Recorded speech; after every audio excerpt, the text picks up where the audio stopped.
Partiu. E aí, boa noite já pra você. Estamos aqui ao vivo, mais um cast com você. Hoje sem surpresa, porque o convidado já tá aqui do lado, mas a gente tem do outro lado aqui, Sr. Paulo Molina. Fala, galera, sócio. boa noite. E aqui estamos com meu amigo Alessandro Celestino, mestre do mercado imobiliário. Seja bem-vindo, cara. Muito bom. Imagina, eu que tenho que agradecer. Quando recebi o convite, de pronto aceitei. Isso porque vejo nos dois uma referência no mercado imobiliário e tem trazido inovação, propostas diferentes, e são ambientes como esse que é possível falar e também gerar novos negócios. Queria inicialmente aí parabenizar pela iniciativa, né? Receber pessoas e falar sobre o mercado e falar sobre iniciativas que efetivamente faz a diferença para o profissional, para mim é realmente um privilégio. Sim, eu fico muito feliz. Um projeto que eu com o Paulo, a gente pensava lá de trás, né, Paulão? Exatamente. E aí, só para fazer aquela chamada inicial, então você que está aí no YouTube, compartilhe o link para mais pessoas verem. Se mandar pergunta, né, o Márcio que está ali atrás, ele vê, fala pra gente.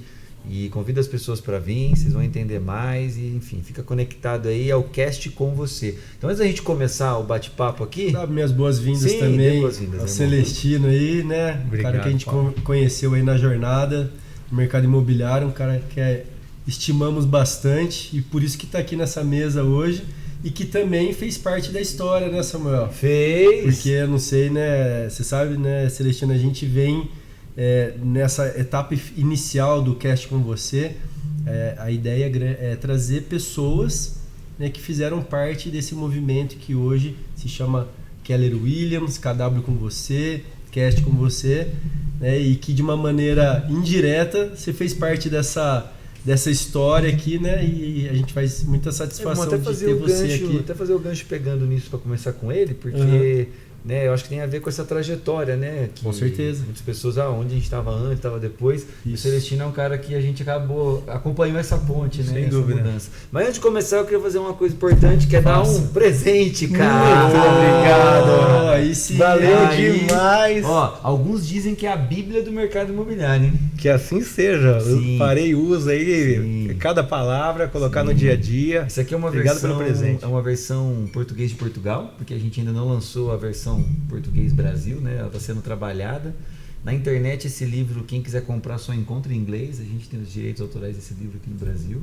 E é o Milionário Real Estate Edge, né? Então fala sobre como você ter um negócio milionário no mercado imobiliário. Então, assim, eu acho que você vai curtir demais. Fantástico. E vai ajudar você e as pessoas que você trabalha. Você tem uma longa experiência no mercado, não vai ter nenhuma novidade aí. Te garanto que novidade não vai ter. Mas vai ter alguns modelos aí que ajudam a fazer o básico bem feito, né? Não tenho dúvida que vai agregar muito, e uma coisa é certa: vem a importância de ter relacionamentos de longo prazo. Obrigado pelo presente.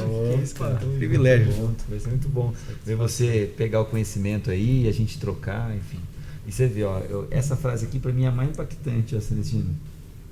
Dê pra galera aí. Não é sobre dinheiro, é sobre tornar-se melhor, o melhor que consegue ser. Perfeito. E é isso o mercado imobiliário, né? Porque no fundo tem um momento... a gente não está sendo hipócrita, até porque nos nossos princípios está lá, né? O lucro é importante. Com certeza. Né? Mas também com quem você está negociando também é importante. E o terceiro, como que fala lá? Que nada vale a nossa reputação. Nada, né? Vale a nossa reputação. Exatamente. Que o mercado imobiliário é um negócio local. Sim. Né? Ele é movimentado por pessoas localmente, né? Por isso que a importância da gente ter as lideranças locais. Nada vale a reputação.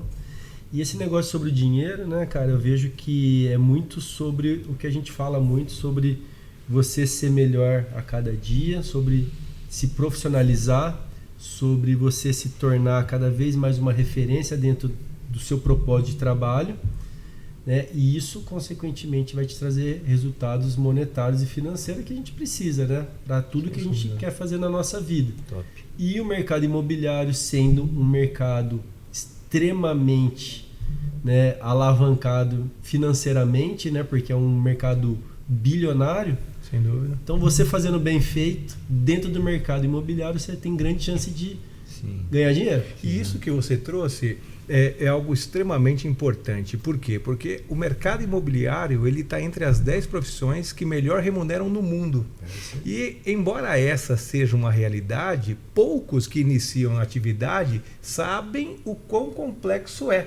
E normalmente, de forma voluntária, espontânea, ou quando esse é abordado por um outro profissional da área, sendo convidado a ingressar no mercado imobiliário, às vezes, por inexperiência, negligencia todos os outros desafios que se tem pela frente. E aí vê no mercado imobiliário apenas uma oportunidade de se ganhar muito dinheiro. Não tem nada errado em fazer isso, mas é importante que se tenha desde o início da abordagem com esse possível candidato que seja trazido para ele algumas realidades. O mercado imobiliário ele tem sim alguns protagonistas esses que de fato têm resultado que são extremamente relevantes. Não é à toa que corretores bem treinados, capacitados, têm retiradas mensais que superam diversas profissões que são renomadas e vistas pela sociedade como um todo como algo positivo. Exato. Mas para cada 100 profissionais que ingressam, um número pequeno efetivamente se destaca. Então, entra e saiba, é possível sim ganhar muito dinheiro, mas concomitante a isso, saiba quais desafios e o quanto você precisa se preparar para poder ter resultado. Tem um grande amigo meu, que tá falando Samuel, é brutal, que ele diz, é brutal isso aí que ele tá falando. Tem um grande amigo meu que ele fala assim: me apresente um corretor de imóveis que estude como um médico e eu vou te apresentar um milionário. É isso aí. Então não adianta você entrar somente munido pela vontade. Ela é o pontapé inicial. Vamos pegar o gancho, é uma operação, né? Então eu sempre falo sobre o corretor de imóveis, ele opera um mercado que é muito importante. Você estava falando de médico, né? Você fala do médico fazendo lá na mesa de cirurgia, fazendo a operação, né? Cara, a operação do mercado imobiliário é uma operação muito séria. Complexa. Eu tô 22 anos, né? Você deve estar mais. 23. 23, então. Muito próximo. Estamos ali. Comecei no ano 2000. E já vi um monte de coisa. Sem dúvida. Eu já vi pessoas sofrendo mesmo por causa do mercado imobiliário. Clientes que foram enganados, coisas que aconteceu. Então, assim, coisas que não vale a pena nem trazer para a mesa para a gente deixar o clima pesado, mas coisas que acontecem mesmo no mercado imobiliário. Então, assim, e aí vale lembrar também que em toda e qualquer área, né? Você pode ser dolorosa a experiência e você vai ter em toda e qualquer atividade profissionais e profissionais, né? Mas é importante que se tenha esse cuidado maior. Até porque eu trabalhei minha vida inteira pautado em segmento super econômico. E aí, Paulo, o que você tem como maior desafio, eu diria, para o profissional que está entrando, é um nível altíssimo de responsabilidade. Exato. Independente se você tem uma posição de liderança ou não. Sendo corretor na atividade, a sua responsabilidade, na minha interpretação, é claro, estando no econômico, você está trabalhando com a reserva de uma vida inteira. Com um valor que, ainda que ele não seja expressivo, normalmente aquela família, aquele casal juntou esse recurso para um longo período. Ganhar pouco, fazer uma dívida de 30 anos. E a partir daí, quando envolve esses valores, e não somente isso, é a doação que o seu cliente fez ao longo do tempo, deve haver por parte do profissional um compromisso ainda maior. Exatamente. Não, faz todo sentido. Cara, isso aí que você falou assim, de uma maneira muito bem pautada, né, e bem colocada, é exatamente isso. É ambíguo o negócio, né? Que é um dos mercados que melhor paga no mundo, mas em contrapartida os profissionais, né, têm os expoentes, mas a maior parte não alcança isso pela negligência com relação à educação. Sem dúvida. Ao autoconhecimento, né, ao conhecimento da profissão, a ser melhor todos os dias, né? E Alessandro, até esse aí é o ponto, né, que eu acho que eu quero até aproveitar para fazer o link, por favor, porque é o ponto onde a gente encontrou na Keller Williams a chave de virada, né? Porque, primeiro, essa questão já faz desse negócio aqui ser uma tremenda de uma oportunidade. Sem dúvida. Porque se a gente tem um mercado bilionário à disposição e poucas pessoas conseguem performar nesse mercado, quer dizer que está sobrando local para pessoas boas. Sim. Né? E a Keller Williams, na essência dela ser uma empresa educacional, né, faz com que a gente tenha uma grande oportunidade em desenvolvimento. Eu acho que fechando o que o Paulo falou com o que ele disse, né? A cereja do... Eu estava hoje, né, falando com o pessoal e falei, cara, a cereja do bolo, o cara lá da Vila Leopoldina, né? Falei, você não entendeu ainda, né? Aí, 1 ano e meio que eu falando com o cara. Falei, você está assistindo, você sabe que é de você. Hoje cedo eu expliquei de novo. Cereja do bolo da Keller Williams é o plano de carreira. Uhum. Então assim, Celestino, você está há 23 anos no mercado. Aonde que você já viu alguém falar sobre criar um plano de carreira que gera uma renda passiva para o corretor parar de trabalhar? Responde um lugar que você já viu alguém falou, não, o meu negócio aqui é montar o seu plano de carreira. Não, de verdade, não conheço uma organização que tenha um compromisso firmado como esse. Exato. E aí é muito louco, porque aí plano de carreira, né, no mundo corporativo, a gente sabe, beleza, tem a parte corporativa do mercado imobiliário. Então você pode virar corretor, pode virar coordenador, você pode virar gerente, pode começar a ganhar um salário variável, tá? E você pode tentar escalar esse negócio. Agora o que a gente está falando é o plano de carreira para o corretor de imóveis. Então assim, como o livro, você vai olhar, você vai ver, ele vai mostrar lá os modelos, né? Então, é modelo geração de lead, é o modelo econômico, é o modelo orçamental e, por último, é o leverage, que é o modelo organizacional. Então, ele mostra lá, cara, em 5 anos, além de você vender imóvel todo mês, vender a quantidade de imóveis anual para você fazer o seu resultado, tem uma outra coisa importante, que é construir a sua empresa. Porque senão você está vendendo, você está ganhando dinheiro, está investindo, está crescendo e depois de 6 anos, depois de 7 anos acontece alguma coisa com você. O seu negócio não existe sem você por trás. Então aqui ele vai falar como cada corretor no seu meio, tipo, realmente estruturar. E eu estou falando isso porque o assunto acabou voltando, mas para mim esse foi o lance que eu peguei naquela Williams que eu falei, comparado com tudo que eu tinha já vivido, até na rede vizinha, né, da minha experiência lá. Eu falei, caramba, isso não existe. Deixa eu dar o caminho para o cara poder se apresentar, porque a gente já entrou num assunto perfeito. Ideia rocha. Mas eu conheci o Alessandro Celestino, até dar as honras certas, através de uma indicação muito especial que a gente recebeu do Danilo, né? De Catanduva. É Boituva. Não é Boituva. Não, é aqui do lado de Jundiaí. Não é Presidente Prudente? Não, Presidente Prudente tinha o Carrijo. Tá, ok. Você conhecia já o Carrijo de antes? Não, de antes não. Não, conheceu ele lá comigo. Isso. Foi o Danilo que mexia com a Caixa Econômica Federal. É Itupeva ali? É Itupeva. Não, é Jundiaí, Itupeva e... Caraca, me deu branco aí. Não é Catanduva? Não. Tá, mas enfim, é o Perfeito. Danilo Soares. É o nome dele. É um senhor, trabalha com a Caixa Econômica. E na época, você estava numa empresa, estava com o lançamento em Jaguariúna. Sim. E aí foi muito louco, né? Eu estava aqui no Alphaville já, né? A gente tinha vindo para fazer o projeto lá da rede imobiliária, até inclusive no grupo lá do Pablo Marçal, né? Não era o Pablo Marçal que estava à frente daquele negócio, eram 2 pessoas que ele tinha colocado na frente lá na época. Isso. E eu com o Paulo veio para fazer a consultoria para montar a rede. E aí, trabalhando lá, juntou uma galera. E aí um dia, tem um negócio lá em Jaguariúna. Eu falei, eu consigo analisar Jaguariúna, né? Então vamos trazer. E foi nesse dia que a gente recebeu a sua visita lá. Sem dúvida. Uma estrutura incrível, né? Gigantesca, e vocês montaram um time muito rapidamente. Sim. E estava desenvolvendo realmente um trabalho expressivo. E aí, é claro, né? Por mais que houvesse essa movimentação, o que eu tinha na época como referência, através do Danilo, é claro, era de fato o know-how, a experiência que você tinha com a antiga casa, atuando muito forte no interior e com uma presença muito forte também em Jaguariúna. E aí fiz o contato inicialmente com vocês e vocês sinalizaram, olha, a gente não está com base em Jaguariúna, mas estamos aqui em Alphaville em uma operação. E aí falou sobre, pode falar com o projeto na época? Pode, né? Telux, né? Que era luz na terra, algo do tipo e tal. E, puxa, fui, conheci, entendi bem a proposta, acabou que a gente não evoluiu, mas eu entendo que toda e qualquer conexão ela não acontece por acaso. Lógico. É um dos motivos pelo qual a gente, depois desse projeto, avançou com outras parcerias. Vamos passo a passo. Você lembra dessa reunião Só no dia lá? Cabreúva. Eu procurei.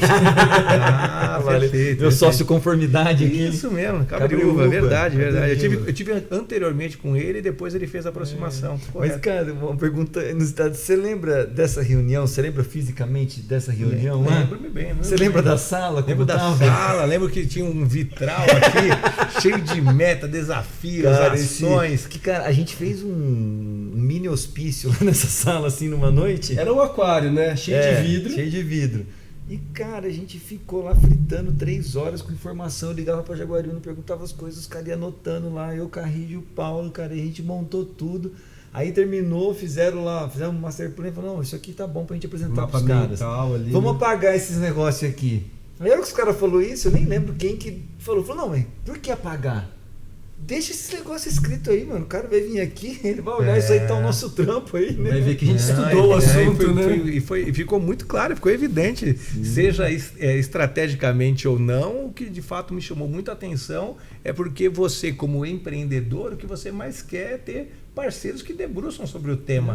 Né? Então, às vezes, eu costumo participar de reuniões de tempos em tempos, falando sobre oportunidade de negócio para empresários, e em sua maioria, em alguns casos, o seu produto acaba sendo tratado quase como commodity. Quando, na verdade, cada produto é muito bem desenvolvido e tem as suas identidades próprias. Então, esse interesse maior em debruçar sobre o tema fazem de vocês a referência que são hoje. E até levando isso para o corretor que está vendo a gente, é muito sobre a consultoria, né? Até pela minha conexão de psicólogo, é muito do que eu falo em todos os treinamentos. Eu falo, cara, a diferença hoje é que o corretor de imóveis meio que morreu. O que nasce hoje? O gestor imobiliário, o consultor imobiliário. Então, assim, o cliente seja, né, o Alessandro Celestino, dono de um imóvel dele que ele quer vender. Ou seja, o Alessandro Celestino, dono de uma incorporadora que tem 50 imóveis, eu sou um proprietário. O que eu quero? Eu quero uma consultoria. Eu quero uma consulta, eu quero um diagnóstico, eu quero uma análise, eu quero que você pesquise o meu negócio, eu quero que você entenda dele para você falar dele. Eu não quero que você venha no achismo de eu acho. Conclusões rasas. Isso vem muito de encontro com o que a gente sempre fala muito, né, Celestino, que é o seguinte, a venda no mercado imobiliário, ela é uma venda técnica consultiva. E é assim que tem que ser tratado, e aquele produto é único. Sem dúvida. Né? Então, quando você está falando de fazer um atendimento técnico consultivo, a primeira coisa é o quê? Sentar numa mesa e explorar o assunto. Cara, o que é o produto, como que é a particularidade dele, porque não tem nenhum igual ao outro. Nenhum. Exato. Mesmo dentro de um prédio, com apartamentos da mesma medida, com tudo igual, um apartamento é diferente do outro. O acabamento é diferente, a história é diferente, né? A energia daquele... Então, cara, tem muitos aspectos. Então, assim, por isso que ele torna, né, esse tipo de atendimento mais complexo. Né? Porque, cara, é técnico consultivo. Você não pode tratar isso de qualquer maneira. Então, até lembrando essa experiência nossa lá na Telux, né? Foi isso, né? Então, assim, cara, colocando em prática o que a gente fala, né? Sim. É o walk the talk, né? Vamos fazer o que a gente fala. Você vê, cara, a gente está fechando o produto que a gente está fechando aqui em Alphaville, em Barueri, né? Sim. Não muda nada da lição de casa que de a gente jeito fez nenhum. ali, que a gente fez para os caras. Mesma coisa, analisar... Agora, sei lá, 260 unidades. 260. Pegando de até pronto, um produto que lançou, parou e tal, e o cara agora liberou umas unidades, então a gente está pegando para fazer um relançamento. Mas, Celestino, fale pra gente, como que foi que você chegou no mercado imobiliário? Como começou essa jornada aí, cara? Que agora é hora de forma bem resumida, o mercado imobiliário ele apareceu para mim por acaso. Hoje eu vejo muita gente entrar no mercado imobiliário de maneira estratégica. Mas eu comecei no mercado imobiliário no ano 2000, muito jovem, com 18 anos de idade. Um amigo meu, eu vou dizer algo aqui que talvez nosso público não acredite. Mas eu tive uma vida voltada muito para o esporte na fase de adolescência e tal, né? Então eu joguei futebol, joguei basquete e andei muito de skate. Skate, cara? O Samuel também anda, né? Essa parte é boa. Você já tinha falado isso pra gente alguma vez, cara? Eu acredito que eu devo ter comentado, não em conta de Alphaville. Eu andei muito de skate. Agora não anda mais? Não, de tempo em tempo sim, mas de forma regular. Tem que marcar uma sessão, então. O mercado imobiliário não me permite essa prática tão intensa de esporte, não. Aí hoje eu prefiro jogar tênis, que é algo do qual eu me concentro e consigo também manter alguns relacionamentos positivos. Mas voltando no tema do início do mercado, eu andava de skate, um amigo meu falou, a gente tinha marcado de ir numa pista, E ele falou, Ale, puxa, amanhã eu não vou conseguir não, eu vou fazer uma entrevista numa empresa. Eu falei, cara, como assim? 18 anos. Ele falou, não, é sério, eu vou fazer uma entrevista. Ele falou, cara, vamos comigo. A entrevista era para ele. E ele me convidou para que eu fosse juntos. Na época, a empresa da qual eu estava contratando era a Tenda Construtora. Uma empresa que São de Mogi? Não, a Tenda, eu sou de Mogi das Cruzes, a Tenda era em São Paulo, na capital. Paulo, tá. Mas atuou no Brasil todo e tal. E aí no processo seletivo, o Nilson, que é esse amigo meu de infância, nós ouvíamos rock, então ele usava um cabelo grandão, e eu já tinha esse estilo meio cabelinho de lado e mais conservador. E nós fomos para essa entrevista, e na entrevista o Nilson não passou. Que bom para ele, até porque ele teve uma trajetória acadêmica muito forte e está super bem até hoje. E na ocasião eles falaram para mim se eu conhecia a atividade, me abriram ali um espaço para que eu pudesse conversar, e eu falei, puxa, eu quero fazer parte. E aí iniciei na Tenda com 17 para 18 anos como panfleteiro. A atividade, Paulo, era panfletar no Viaduto do Chá, no centro de São Paulo. E basicamente era isso, éramos 9 garotos com idade de 18 a 20 anos, 22 anos, e eu era um deles. Então, durante um período, era entregar o panfleto ali de produtos que eram descentralizados, normalmente nas regiões limítrofes da cidade. Então tinha Capão Redondo, Valo Velho, Itaquera, Guaianazes, Espirituba, diversas regiões, a região do ABC. E no Viaduto do Chá a gente só entregava. Até que eu comecei, assim como o livro, e a importância de você querer saber um pouco mais, pesquisava o material, tinha informação relevante, eu falava, você paga aluguel? Você tem casa própria? E comecei a abordar as pessoas ao invés de simplesmente entregar. E aí, à época, cada promotor que se tinha ali fora levava em torno de 5, 10 pessoas na loja. E eu passei a levar 40, 50 por dia. E isso rapidamente chamou a atenção, porque começou a lotar a loja no Viaduto do Chá.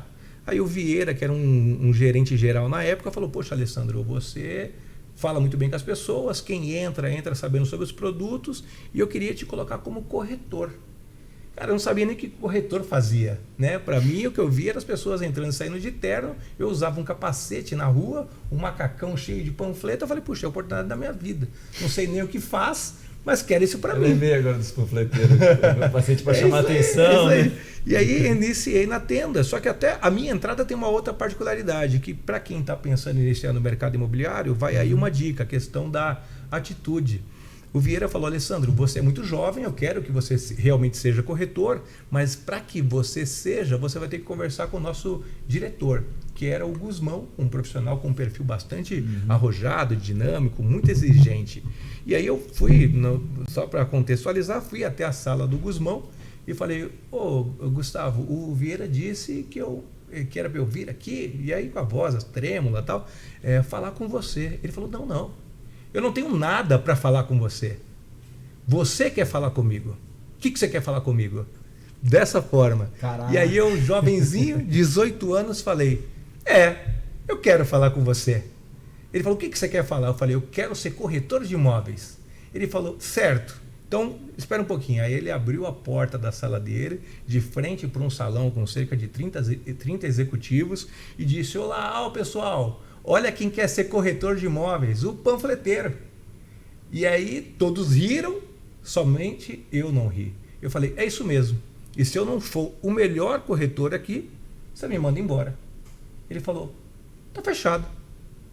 Então naquele dia eu me tornei corretor. Eu ganhava R$300 por mês, CLT, e tinha aberto mão imediatamente ali do CLT para começar uma jornada de autônomo, né? de uma linha empreendedora. Você chegou a conversar com o Guzmão se eles não armaram essa cena para te motivar, cara? Não, e o Guzmão é um amigo pessoal meu hoje. Então, isso eu falei, cara, se os caras fizeram isso, os caras foram bons, né? Não, isso aconteceu de forma natural e eu fui corretor na Tenda durante 1 ano e meio.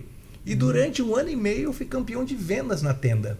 Então, isso trouxe para mim uma segurança muito grande naquilo que eu fazia. Eu diria até que foi injusto com os demais, porque eu tive a chance de estar 6 meses lá fora.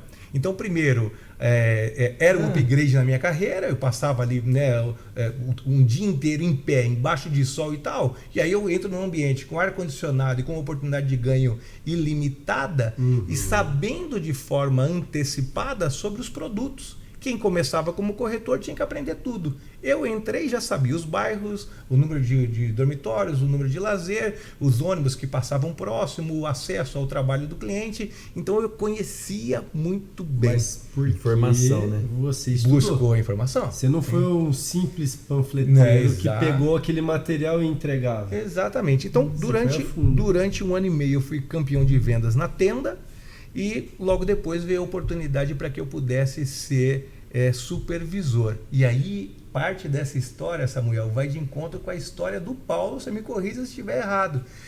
Na época, a tenda queria trazer para o seu modelo de negócio algo mais dinâmico e voltado para a meritocracia.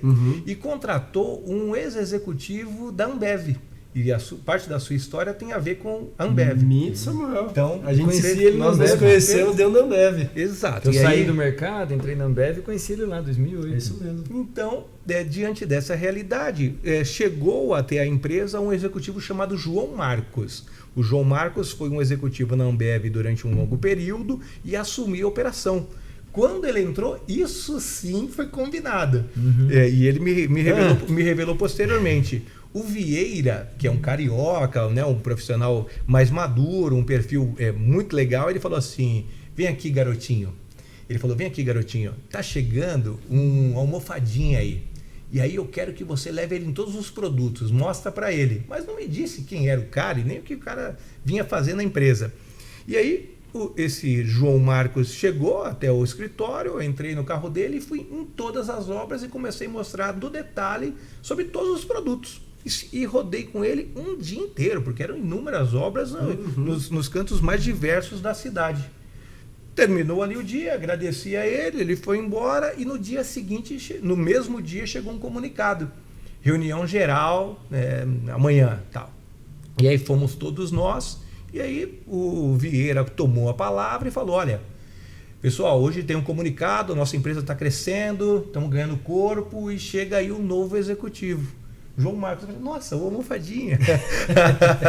E aí o João, que hoje é um grande amigo, por isso eu estou tendo a liberdade de falar assim, o João pegou e falou, olha gente, eu estou chegando agora, foi me sinalizado aí a possibilidade de ter alguns profissionais comigo, mas para iniciar esse novo desafio, eu gostaria de poder escolher apenas um. E aí todo mundo ficou assim e o João Marcos falou, eu quero que o Alessandro venha para o meu time. Caraca! E aí começou uma segunda equipe dentro da diretoria do João Marcos, onde eu era o primeiro coordenador. Com quanto tempo após o seu ingresso lá? Um ano e meio. Corretor? Um ano e meio eu virei supervisor ou gerente, não é a nomenclatura que se tinha ali. E aí qual que era o desafio, né? Hoje a gente tem a estrutura de plantões que são realmente atrativas, né? O showroom causa um impacto positivo. Na época não. Onde era o projeto, a tenda construía a primeira guarita. E na guarita do produto, quando estivesse pronto, que eram os plantões. Então a gente colocava 2 ou 3 corretores em cada guarita espalhados em São Paulo. Então era uma equipe externa. Porque nada. Tanto é que a única loja que a tenda tinha na época era uma loja no Viaduto do Chá, uma central que tinha o decorado, aí sim o showroom, e vendia o mesmo modelo de apartamento de 38 metros quadrados na época, espalhado em São Paulo. A gente na micro-região, em um curto espaço de tempo, começou a vender mais que a central.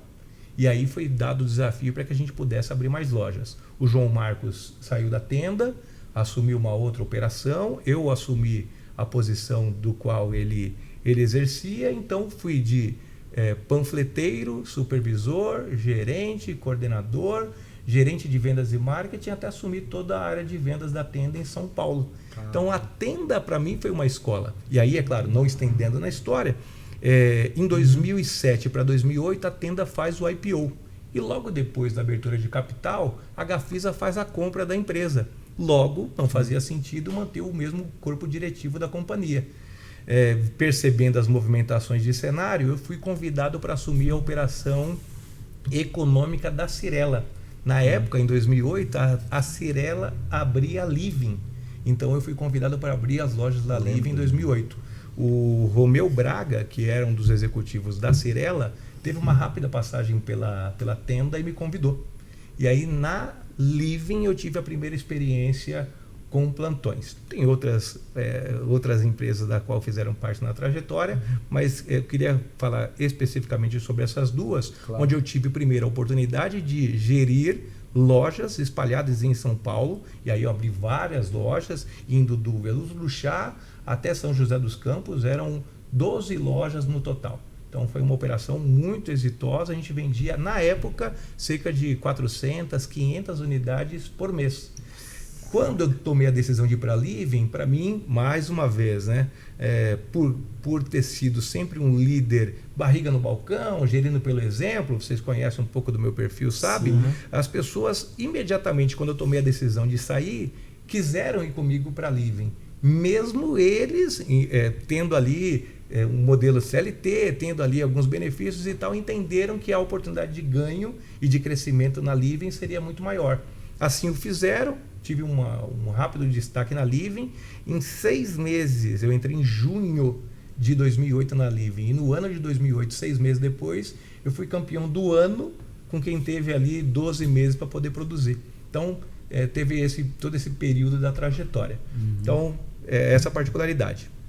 Em São Paulo, estando na Living, um executivo fez contato comigo e, sabendo já do trabalho que eu tinha realizado na tenda e também na Living, me convidou para assumir a operação da Rossi, porque a Rossi estava montando na época uma linha de produtos chamada Ideal. E aí eu falei, tá, mas onde tem loja funcionando? Porque começar uma operação do zero, vocês sabem o quanto é desafiador. Estamos aqui. E o quanto é desafiador. E eu tinha essa certa resistência, porque quando eu entrei na Living, eu fui contratado para abrir as lojas. Uhum. Só que nesse período, em 2008, veio a crise e as lojas não foram abertas. Tá. Eu atuei por 1 ano nos estandes. Deu tudo certo, ganhei muito dinheiro, mas por conta de ter tido 8 anos de tenda, a questão de atuar com lojas sempre me convidava a poder fazer isso novamente. E aí eles falaram, loja eu só tenho no Rio Grande do Sul, Alessandro, aberta. Eu falei, tá bom, vou para lá. Ele falou, não, você vai para o Rio Grande do Sul? Eu era casado, não tinha filhos, fazia todo sentido para mim esse desafio. E aí saí de São Paulo com a minha esposa, fui para o Rio Grande do Sul e comecei a operação da Rossi. Que ano que foi isso? 2009. Só que tem uma particularidade. Quando eles me chamaram, eles falaram, Alessandro, na tenda você tinha 12 lojas, na Living você tinha mais de 10 plantões, aqui você vai ter uma loja só. Se você mostrar a que veio, você vai ter mais oportunidades, mas vai começar com uma. E aí eu falei, tá bom, não tem problema.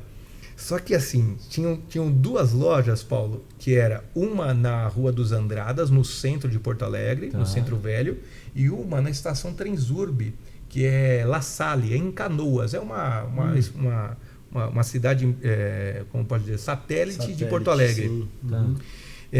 Era uma loja, para quem está assistindo e é de São Paulo, vai entender bem, é uma loja parecida com a Estação da Sé. Tá. Então, na época, as escadas rolantes culminavam para a porta da loja. Eu era panfleteiro, eu sabia tudo que um promotor de vendas tinha que fazer para poder encher a loja. E a loja, o problema na época é que não tinha visita. Início do Minha Casa Minha Vida, 2009. Eu fiz lá o processo de recrutamento e seleção, coloquei 5 meninos na porta da loja. A loja que tinha 10 visitas por mês passou a ter 10 por dia. A loja vendia 17, 20 apartamentos por mês. No 3º mês já tinha ultrapassado os 3 dígitos. Nossa. Já vendia mais de 100 unidades. Em 6 meses a gente atingiu 400 unidades em uma única loja. E aí a loja virou case de segmento econômico. Eu abri a loja em Canoas, né? Startei a operação de Canoas, assumi a de Porto Alegre, abri em Esteio, abri em Sapucaia, Novo Hamburgo, Gravataí, Viamão. Aí comecei a expandir. Depois abri loja em Curitiba, abri loja em Santa Catarina. Você fez um movimento do Rio Grande do Sul para cima. Exato, até Manaus. Então tive a experiência de lançar o segmento econômico em Manaus. Aí, é claro, né? A vida nos traz... Sem filho ainda?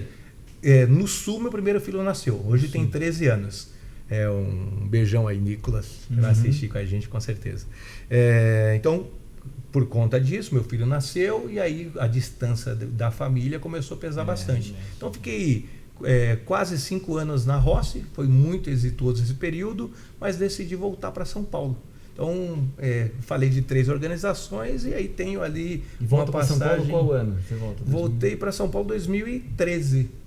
Quando eu voltei em 2013, e aí, gente, volta a repetir, né? A questão do aprendizado, não é à toa que a gente está aqui com essa conversa que pode fazer, se trazer para você um insight que faça a diferença na sua atividade, eu saio daqui já com a valeu a sensação pena já, né? de dever cumprido. Esse que é o objetivo. Quando eu voltei... Se agora você não está sentindo insight, você volta para o início, vê os primeiros 5 minutos do que ele falou, vai ser insight, pode ter certeza. Rapaz, gente, não teve insight ainda. Volta no início e pega os 5 Paulo, minutinhos lá. eu estou resumindo 23 anos de operação e muita barriga no balcão, né? Quando eu voltei para São Paulo, eu voltei com muito dinheiro, porque eu tinha feito um sucesso de vendas atrás do outro. E isso me permitiu, na época, fazer um negócio imobiliário do qual eu tinha ali um sonho, né? Menino novo, com recurso, eu queria comprar um imóvel e aí me dediquei alguns meses até realizar essa compra. E o seu primeiro imóvel, fazendo aquisição de um... Eu já tinha apartamento da tenda, mas era uma casa do qual eu sempre sonhei em ter. E aí, um amigo meu falou, Ale, você voltou, não está em atividade? Eu tinha tido um contato, inclusive com o Zé Roberto. Sim, eu até comentei com você. Falei sobre a questão de atuar com a Biara, com o Brasil Brokers. Na época ele estava na Brasil Brokers. Mas não tinha fechado com ninguém. A Brasil Brokers tinha feito a aquisição da Frema, né? Isso. E aí eu não tinha fechado com ninguém. Um amigo meu entrou em contato e falou, Ale, eu vou fazer um produto aqui no Jaçanã, na Zona Norte. E a gente... 312 unidades, mas o meu coordenador agora, recentemente me disse que não vai mais atuar no produto. E eu tenho os clientes já agendados, mas não tenho ninguém para me ajudar nos atendimentos. Cara, assim, ó, eu sou corretor de imóveis, estou como diretor e sócio de uma empresa. Mas se tem uma coisa da qual eu faço questão é de estar nos plantões e participar das mesas, participar dos atendimentos, entrar a fundo nos negócios. Eu falei para o meu amigo, claro, com certeza, pode contar comigo, eu vou estar lá no final de semana. E aí fui como um coordenador para fazer os atendimentos naquele dia, já que na época não estava vinculado a ninguém. E aí a gente começou ali na sexta-feira, na verdade, para eleição com a turma, tinha ali 15 corretores na equipe dele, aqui em São Paulo, e eu timidamente cheguei, eu fiquei ali na roda, ele fez uma breve oração, falou com os corretores e disse, gente, ó, o profissional tal não vai estar com a gente, então estou apresentando para vocês aqui o Celestino. Se alguém precisar da ajuda dele na mesa, dá um toque, que ele vai poder ajudar vocês. E aí eu falei, gente, opa, tudo bem, Alessandro e tal, ó, contem comigo aqui, estou à disposição de vocês e tal. E 3 corretores que tinham muita passa no negócio, falou, na minha frente assim, Paulo, o quê? Eu vou colocar esse cara na mesa? De jeito nenhum. Eu falei, gente, estou aqui para ajudar. Quem precisar, levanta a mão, eu vou e ajudo. E aí esses 3 corretores eram 3 irmãos, bom de serviço mesmo. E confesso que até no lugar deles, da forma com que a gente construiu ali a narrativa, daria sim uma certa insegurança. O primeiro cliente dele veio, sentou, viu o fluxo e tal, vou pensar, o outro veio, sentou, viu o fluxo, vou pensar, o outro veio, na ordem de atendimento. E um rapaz chamado Canaveras, que eu uso o nome comercial porque tinha lá repetido. Canaveras falou, ó, Alessandro, seu Alessandro, né? Tem um cliente meu aí, você pode me ajudar no atendimento? Eu falei, claro. Sentei com o cliente, olha, então a gente vai fazer assim, assim, assim. Quanto você tem de reserva? Tanto de entrada. Consegue um pouco mais? Consigo. Ah, essa parcela cabe no seu bolso? Esse valor aqui fecha? Beleza. Dessa forma que a gente assina? Assina. Beleza. Gera o contrato. Deixa eu dar um pause. Consultoria. Fui no outro. Pronto, né? Fui no outro, Alcântara, fui no outro, o Júnior, e aí o pessoal, né, que era o Marcos, a Leda e a Aline, se eu não me engano. Alessandro, depois você dá uma ajudinha pra gente aqui também. E aí rapidamente ganhei o time, entenderam que eu sabia exatamente o que estava fazendo. E a gente, nesse produto, eram 4 empresas de vendas. Tinha a Biara, Brasil Brokers, Direcional Vendas e For Vendas. que era a empresa do qual meu amigo representava. A gente, no primeiro final de semana, sexta, sábado e domingo, a gente vendeu mais que as outras 3 empresas de vendas. Nossa. Tendo apenas 12, 14 corretores. Enquanto que naquela época, 2013, o plantão tinha 300 corretores no total. Então foi um resultado absurdo. Contando na prática as histórias, tá? Sim, que é bom, o Regis, que era um dos sócios da Forcasa, foi no domingo no plantão. E aí falou, pô, mas quem que é esse cara que tá aí? E aí o Regis chegou no stand, começou a bater um papo comigo e falou, cara, impressionante, o cliente chega aqui, enfim, tá trazendo o primeiro documento e sai com o contrato assinado. De onde que vem essa sua experiência? Eu falei, cara, minha escola foi a Tenda. Ele falou, meu irmão foi diretor da Tenda há muitos anos. Eu falei, como que é o nome do seu irmão? Ele falou, Rubens Buzetti. Aí eu peguei e falei, puxa, o Rubão? Quase. Eu falei, Rubão, fala pra ele que o Alessandro Celestino tá aqui. E aí eles vieram até o stand, o Rubens veio logo na sequência, a gente bateu um papo. Esse amigo meu que estava na operação estava saindo, estava indo para plano e plano. E eles falaram, Alessandro, fica com a gente tem um projeto ambicioso pela frente. E aí fiquei na Forcasa por 7 anos e meio. Caramba, foi mais uma jornada. E a aí partir desse... começou ali, veio ajudar o irmão aqui.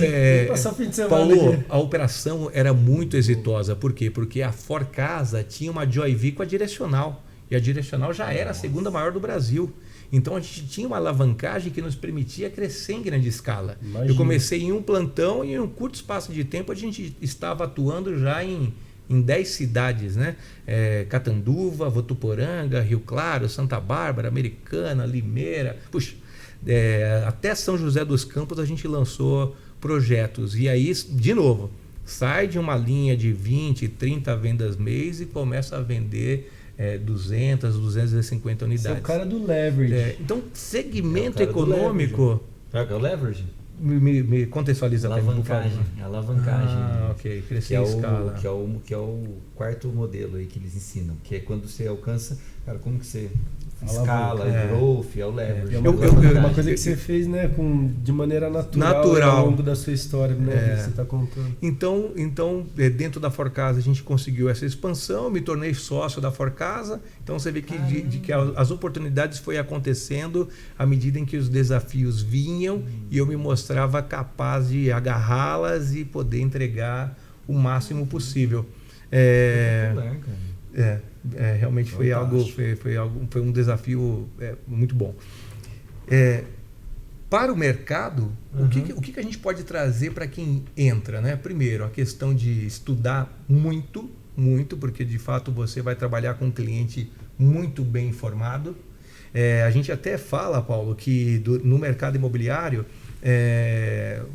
vamos falar do anterior à pandemia. Eu participei de alguns podcasts como esse, de entrevistas e reuniões, onde a pauta era sempre, vai acabar o corretor de imóveis. Nossa, eu lembro que eu até cheguei aí em um Conecta e a pauta era, vai acabar a profissão do corretor.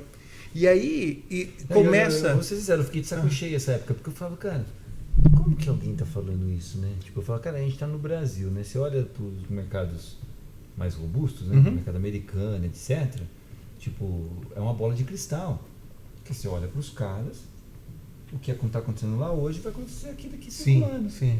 Aí eu falo, cara, não acabou o corretor. Imagina-se que vai os ser caras aqui estão falando. Aí eu percebia que isso era mídia, né? Era o papo. Tinha aí a Quinto Andar querendo montar essa narrativa toda. Porque é muito fácil você botar medo na classe e a classe se submeter a algumas coisas que ela não se submetia antes. Né? À medida que essas provocações surgiram, alguns profissionais, assim como eu, batemos de frente e realmente nos posicionamos o quão a profissão ela é regulamentada, é claro, e ela traz segurança entre as partes, tanto para quem vende quanto para quem compra.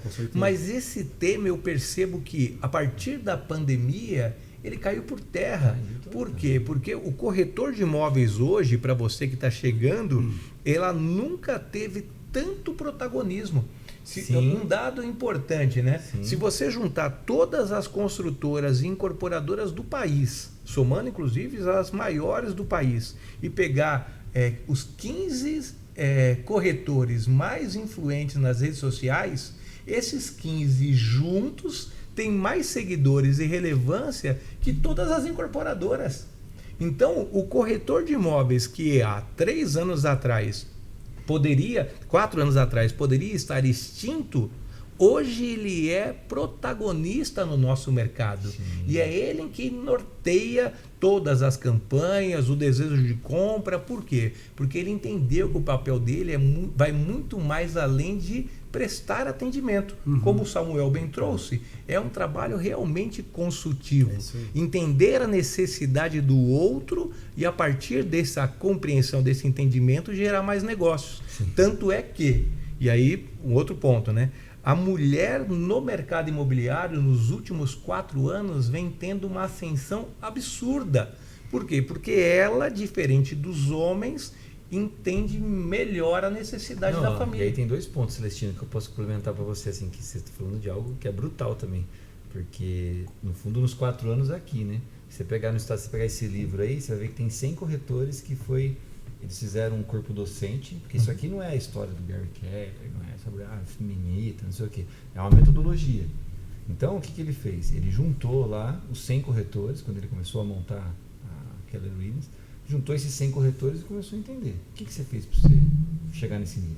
O que você fez? O que você fez? 100 top producers, né? Porque lá nós fazemos como descobrir esses caras, não de uma empresa só. Sim. 100 do país. Juntou esses caras, sentou e começou. Durante quase 5, 6 anos, foi lá, pegando, tá entendendo, e aí montando os modelos, porque é muito simples, né? Hoje, né, você conta a sua história, eu falo da minha, o Paulo fala da dele, o corretor XPTO fala da dele. Agora, você pegar lá o Alberto e fazer o Alberto fazer o que o Samuel fez, é um negócio quase impossível, porque o Samuel é o Samuel. Agora, sim, chegar onde o Samuel chegou, se eu tiver alguns modelos que eu consigo mostrar para você aplicar, sim, na sua particularidade você consegue aplicar esses modelos, entendeu? Sim. E criar os mesmos processos que o Samuel criou. Então, né, você tem condição de aprender a partir dos erros, exato, né? E não errar tudo de novo. Sim, e essas modelagens. Desses 100 corretores, mais da metade é mulher que está aqui, que escreveu. Olha, e aí, importante isso. até para complementar, a gente está entre as 10 maiores empresas, entre as melhores empresas para as mulheres trabalhar no mundo, a Keller Williams, na Forbes. Olha, se pesquisar lá, você vai encontrar. E a gente está, né, assim, tanto que a nossa acionista principal é uma brasileira que mudou para os Estados Unidos há uns 20 anos atrás, se não me engano, e é corretora na Keller Williams há 9, 10 anos. O podcast, que o Cast com Você, começou com ela, Renata Contrucci. E aí, por ela estar lá na Keller Williams, sucesso, a gente entendeu que trazer o capital intelectual dela para cá era importante para o crescimento, para ela ser exemplo, inspirar as mulheres, as modelagem, mães, né? Exato. Olhar, ter uma referência. Exato. Mas como interromper, o caminho de quem trilhou. Não, então, exatamente isso, né? A mulher, ela entende as necessidades da família, logo demonstra... ela faz isso, é verdade. Exato. Ela tem ela acolhe mais, ela se intromete mais, ela faz as perguntas, ela sugere, inclusive, soluções para a família, né? Onde os filhos podem estudar, o caminho de ir e vir ao trabalho, opções de lazer, gastronomia e tal. E o homem, na negociação, não todos, mas naturalmente acaba focando muito em condição de pagamento, parcela, facilidade de comercial. Deixa eu criar um corte bom aqui. Agora tá na moda, né? Vamos criar um corte bom. Cara, sobre mulher, uma coisa interessante na faculdade de psicologia, né? Uma pesquisa, agora eu não sei de qual faculdade que é, se é Stanford, se é Massachusetts, eu não vou lembrar qual empresa que é. O corte não foi tão moço. Já falhei na lembrança. Não, mas eu lembro do essencial. Depois você pesquisa aí de onde é essa informação. Mas o que os caras fizeram? Os caras, aquelas pesquisas de amostragem, né? Então, eles pegaram lá uma sala fechada e colocaram um bebê, tipo de 1, 2 meses, né? Um paninho assim, tal, mas no chão da sala vazia. Certo. E aí qual que era o teste? Era o seguinte, né? Então eles colocaram primeiro homens para abrir a porta dessa sala e entrar na sala onde o bebê estava no chão, de 2 meses. Bebê, tipo, bem tratado, estava lá. E aí, beleza, aí fizeram isso com homens, depois fizeram isso com mulheres, né? E aí qual que negócio, né? Então assim, 90% dos homens, quando abria a porta, a reação deles era fechar a porta e voltar para trás. Fechava a porta, cara. E das mulheres, 90% pegava no colo. Pegava no colo, cara. Muito louco, legal, né? É instintivo. E aí o cientista, né, ele explicava sobre essa parte do acolhimento, né? Porque de fato a mulher todo o contexto dela de ter a capacidade de gerar uma vida, ela já tem implementado lá como se fosse o chip do cuidado mesmo, né? Então ela é preparada mesmo para se doar e cuidar do outro. Então tem uma parada meio que instantânea, assim, sabe? Tipo, ela não precisa... Tipo, a gente fala assim, não sei se... pai, né? Vira pai quando vê o filho, né? Porque tem um negócio de, tipo, cara... Não, e ainda assim tem um delay, né, cara? A ficha cai, tá, né? verdade. Tem um tempo. Agora a mulher, ela tem já isso implementado. Então, assim, quando ela entra em estados de cuidar, ela cuida, né? Então, isso faz... Para mim, e a sensibilidade, né? O mercado imobiliário, na minha experiência, também, né, no começo lá saí vendendo, algumas coisas muito boas aconteceram, e quando eu fui com a psicologia olhar para o que estava acontecendo, eu acreditei isso a uma sensibilidade que eu desenvolvi por mexer com música. Eu fui conseguir enxergar isso, porque eu falei, cara, existe uma sensibilidade que me ajudou, né, a ser mais sutil, a dar atenção para algumas coisas que os caras não davam. E isso lá com 18, 19 anos, mesmo num monte de corretor velho, na época lá, isso me deu... Eu estava no interior, né, lá não tinha lançamento, quando eu iniciei, mesma época que você, mas em Mogi Guaçu, né, em 2000 não tinha lançamento 100%, era tudo no mercado de terceiro. Então eram os corretores lá, agiota, corretor, aquele mundo lá. Mas a sensibilidade na hora de atender os clientes, isso realmente acabou dando a diferença, né? E a mulher tem essa sensibilidade aflorada. Tanto que eu falo, cara, se você é homem, tipo, seja um pouco mais sentimental no mercado imobiliário, porque vai ter alguma mudança. Agora, se você é mulher, tipo, toma um pouco de posicionamento, sabe? Porque acho que ambos buscarem o centro acaba sendo porque mais... a mulher, quando ela está numa negociação, eu falo por cases, né, de pessoas mulheres cabulosas, assim, que eu já vi no mercado, cara, a hora que ela tá lá com o homem, assim, tem uma, mas o homem fala, cara, a mulher que sabe mostrar pro cara que ele tá viajando, esse cara vira seu cliente eterno, assim. Sem dúvida. Né? Porque quando a mulher coloca, né? Sim. Ela tem toda aquela parada, né? Tipo, tem um cliente lá que fala, não, cara, eu sempre compro com ela porque ela fala pra mim como se fosse minha mãe, sabe? Então tem uma simbologia ali no cuidar, né? Que pro homem acaba mexendo. E vale lembrar também, assim, né? Seja homem ou mulher, o que vai realmente fazer a diferença é quando o interesse é genuíno pela história do outro, pela necessidade do outro. Quando isso está realmente evidente, a chance de você entender a real necessidade e a partir dali trazer a melhor solução é grande. Né? É o interessado em vez do interesseiro. Eles falam do ado, que é do amado, e o interesseiro, que é do outro. Perfeito, é o caminho. Eu fiz essa pesquisa já um dia, me criticaram porque eu falei que eu era interessado na vida dos outros. Aí a pessoa achou que eu estava falando que eu era interesseiro, né? Mas, tem uma diferença aí entre as informações. Com certeza. Mas legal, Celestino. Puta, caramba, massa demais, cara. Bela história, hein? E aí, 8 anos lá na Forcasa, estando na Forcasa... Vou continuar porque tá muito tem bastante... Quero saber até agora aqui. Então, estando na Forcasa, eu realmente mergulhei na operação, porque a expansão era extremamente desafiadora, mas em um determinado momento, até por conta de caminhos distintos em relação a Joyvee da Direcional com a Ford, eu entendi que era o momento meu de saída.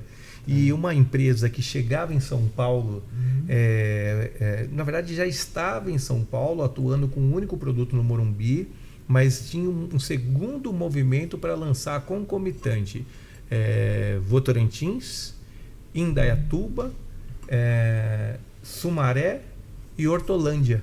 Produtos grandes, né? Todos eles através de licitação com os municípios. Então, em Votorantim, só para você ter uma ideia, era um produto com 1.618 unidades. Em Indaiatuba eram 1.720. Tudo apartamento. Tudo townhouse. Eram imóveis com 2 andares, 4 em cima e 4 embaixo. Então, a planta de baixo tinha quintal, a planta de cima tinha varanda. Mas produto econômico. Sim. Isso me chamou muita atenção e pelo volume de estoque que se tinha, né, de land bank, fez sentido para mim a movimentação.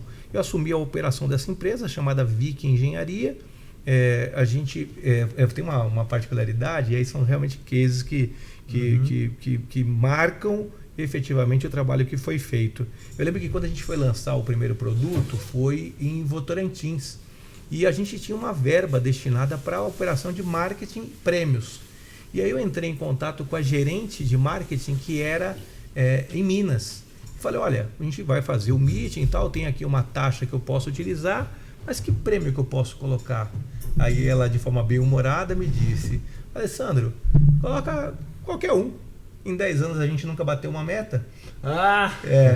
E aí eu peguei, fiz as contas ali, coloquei carro para o campeão, carro para o gerente, moto, viagem. Puxa, imagina um VGV de 1.700 unidades, dava para brincar bastante. A gente lançou o produto e tinha colocado metas realmente desafiadoras para serem atingidas em 90 dias. Ocorre que no primeiro na primeira semana, em 10 dias, a gente vendeu 208 unidades, bateu a meta ouro do produto.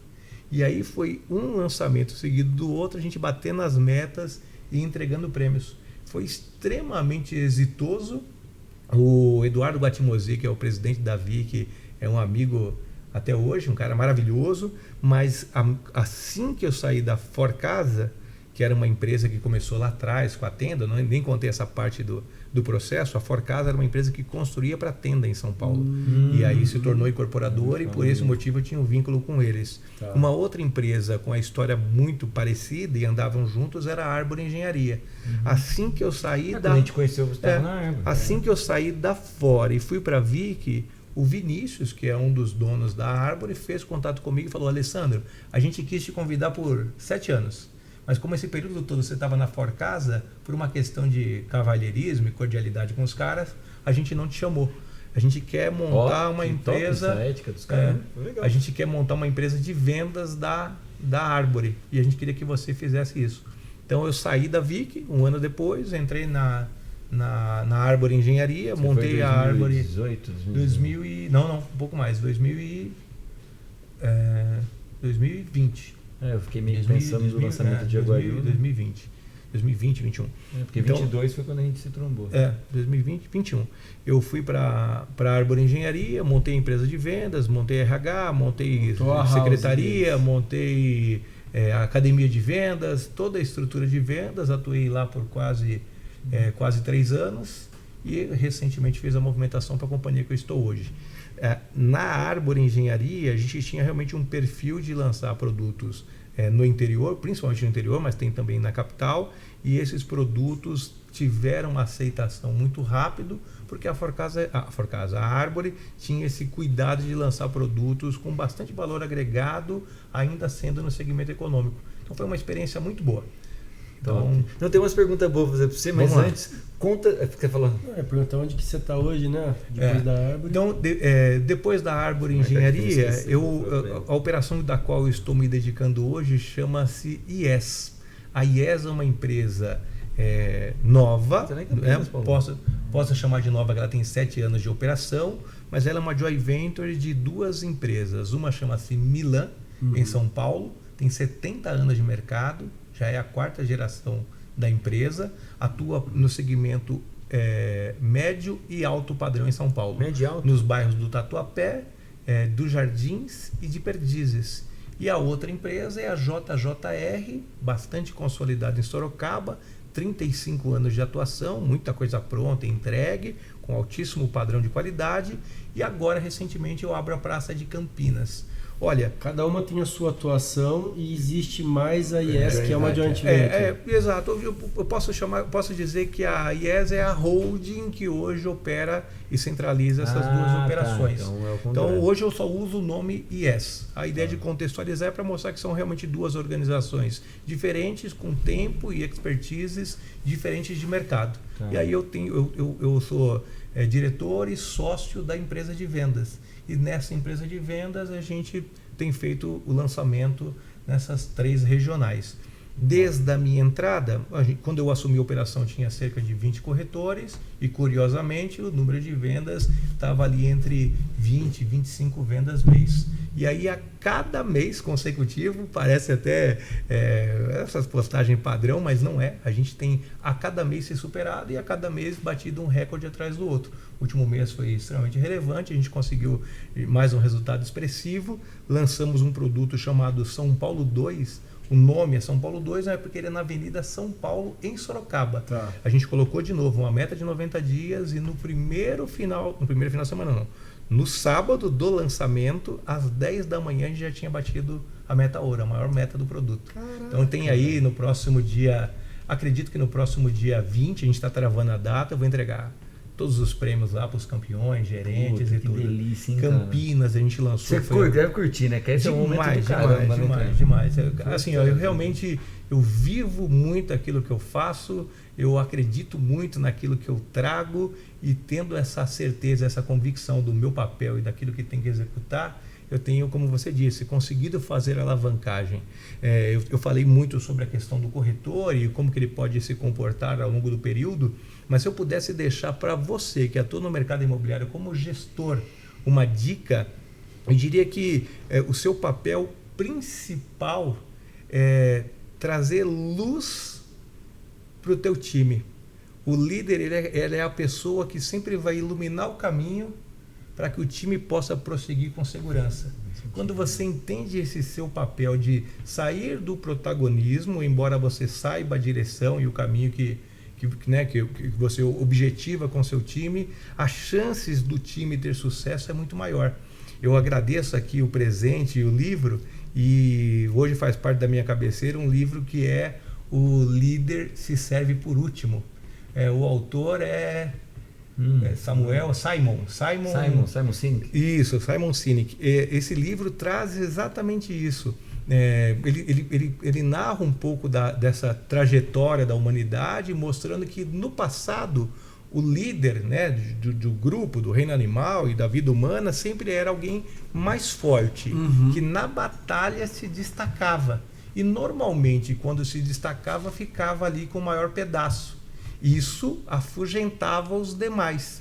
O papel do líder, segundo o livro, ele é voltado muito mais para alguém que vai atrás da caça, dá o direcionamento, conquista, mas ele fica numa posição reservada, permitindo que os demais possam tomar posse, saborear. E a partir do momento em que ele identifica que todo o time cresceu e todo o time ficou mais forte, ele também cresce. Então, quando você, gestor, entender que o sucesso do teu time não é mais o seu sucesso, e sim o seu time tem que ter sucesso naquilo que ele faz, você se torna grande. Outro ponto que também é trazido e é extremamente relevante é como você consegue isso, né? E aí a gente até falou, à medida que eu ia contando um pouco da minha trajetória, o Paulo falou, poxa, Alessandro, isso aí é tal método, isso tem o seguinte significado. E a gente até chegou à conclusão aqui de que isso acontece naturalmente. Um dos desafios da liderança atual é você trazer para o seu time segurança. Quando você traz para o seu time segurança, você conquista com o seu time o compartilhamento, você conquista com o seu time esse comprometimento. E aí, com o time comprometido, você vai chegar em todos os seus resultados. Então, não é à toa que eu contei aqui algumas organizações das quais eu fiz parte e, assumindo novos desafios, montei novos times. Mas na prática, eu não montei novos times do zero, porque eram alguns líderes que me seguem e que efetivamente mudaram de vida e, por consequência, mudaram vidas de outras pessoas, me acompanham. E isso torna a cada momento um novo desafio importante, mas mais fácil de você atingir. E, cara, quem vem anotando as coisas aqui, essa folhinha aqui chama ouro. Muito bom. Sabe, é o ouro, né? Então eu fico anotando o ouro aqui, né? Tem muito ouro aqui, 15 quilates, todos os outros 25 episódios. quilates, 30 quilates, eu vou anotando Cara, esses ouro aqui. Fascinado, viu? Aí tem algumas coisas que eu tenho que lembrar, mas tem bastante ouro. Mas assim, ó, que eu queria que você falasse, que eu gosto de... o mercado imobiliário, ele é um mercado da hora, assim, é engraçado, entendeu? Acontece muita coisa boa. Sem dúvida. E tem coisas criativas que marcam, né, cara? Então eu queria que você falasse aqui da campanha lá de prisão, lá em Mojimirim, porque Nossa! Chegou a ver esse negócio, né, cara? Eu lembro que ele mostrou. Assim, isso aí foi massa, cara. Quando eu vi, eu falei, putz, Celestino, isso aqui ele tirou da onde, cara? Foi massa. Para que você tenha sucesso no mercado, o mercado hoje ele não é somente voltado para quem é melhor, mas para quem é mais conhecido. Tá. E quando você procura ter mais engajamento e ser mais conhecido, mais pessoas te veem e mais prospecção e volume de negócio você pode ter. Então, eu estou sempre muito atento aos movimentos que têm acontecido, seja no mercado ou na sociedade como um todo, né? A gente vê aí, até antes de entrar no ar aqui, estávamos falando sobre os cortes do Marçal e o quão isso tem se tornado relevante. Na ocasião, eu não me lembro exatamente o que estava em alta, mas a gente falava sobre ganhos expressivos. E aí vai de encontro exatamente com uma cidade da qual você atuou, que em Mojimirim não se tinha lançamentos nos últimos meses, e eu com a Árvore lançava um produto chamado Singular, acredito que Singular. E esse produto a gente colocou lá as metas agressivas, fez um trabalho muito forte com o time de vendas, com a demanda reprimida que se tinha, com parcerias, ou seja, a gente sabe exatamente quais caminhos deve-se entrar. Eu até falei, né? Aprender com os erros para não ter que errar de novo. Diante dessa realidade, a gente muito rapidamente lançou e zerou todo o produto. E aí eu tinha a figura do corretor, do coordenador e do gerente. Vocês imaginam você ter um produto com algo em torno de 300 unidades, objetivando vendê-las no intervalo de 6 meses, 1 ano, o que normalmente ocorre. A gente vendeu todo o produto na semana. Abriu venda e vendeu inteiro o produto na semana. Ou seja, esses líderes, né, os corretores, os coordenadores e os gerentes, colocaram no bolso, na época, o corretor deve ter ganho, naquela semana, 270 mil, o gerente ganhou algo em torno de 150 mil e o coordenador uma importância como essa, 150 mil, de acordo com as taxas que eles ganham. E aí eles falaram, nossa, Alessandro, eu tô com muito dinheiro, coloquei muito dinheiro na minha conta, tô até com medo de ser preso. Aí eu falei, pô, é isso. O Fernando Perobelli, um grande amigo meu, além de ser um executivo na Árvore, ele tem um papel social muito forte nessa região do interior. E ele tinha ali contatos com o pessoal da segurança pública. Ele fez contato e falou, olha, um vídeo, criar um ambiente, né, um conteúdo corporativo, e gostaria de saber se era possível a gente utilizar uma das celas da delegacia. Toparam de imediato, e aí eu peguei o gerente, o corretor e o coordenador. Depois você fala gravamos ali. Tem na internet, né? Entra ali no meu Instagram, Alessandro Celestino, @, alessandrocelestino.comercial. Tem esse vídeo ali da Árvore. A gente chega com o carro, desce com esses três profissionais, eles vão repudiando ali a abordagem nossa, se justificando. Eles estão ganhando e muito dinheiro. A gente prendeu todos eles na cela e fizemos ali uma cariação, por que eles tinham tanto dinheiro. Aí ela falou, olha, eu tenho todo esse dinheiro porque eu sou corretora de imóveis, trabalho na Árvore, e é uma profissão que super remunera. Fantástico, foi muito criativo. Olha, o vídeo, eu não lembro quantas visualizações tiveram, não foi, de verdade não foi uma alta visualização, mas foi uma ferramenta imprescindível para contratar. Porque diversos profissionais que viram ali falaram, o quê? Ganhou 240 mil reais o corretor em uma semana? E aí muita gente falou, pô, quero entrar na Árvore. E aí a gente acabou naquela micro-região lançando diversos produtos, fazendo de cada um deles um sucesso. Então, assim, eu trouxe um caso. Não necessariamente você tem que fazer um vídeo prendendo a turma. Mas o Samuel sabe bem isso, porque tem como formação a psicologia. Às vezes a gente dá muita importância pelo que os outros vão pensar. E por ter essa convicção, a gente trava. E, na verdade, as pessoas estão pouco se importando para você. Uma ou outra pode até achar relevante aquilo que você faz, mas cada um tem a sua caminhada. E os que acham ridículo vai falar para mais gente. Assim, tem aquela máxima, né? Aqueles que ficam, o que ele está fazendo? Tem aquela máxima, né? Primeiro vão te criticar e depois vão te copiar e vão dizer que te conhecem. Então, faça. Vem uma ideia boa na cabeça, faz. E aí, é claro, né, você precisa separar suas redes sociais. Eu não acredito em duas redes. Se você entrar no meu Instagram, você vai ver que tem um pouco da família, um pouco de esporte, um pouco de trabalho.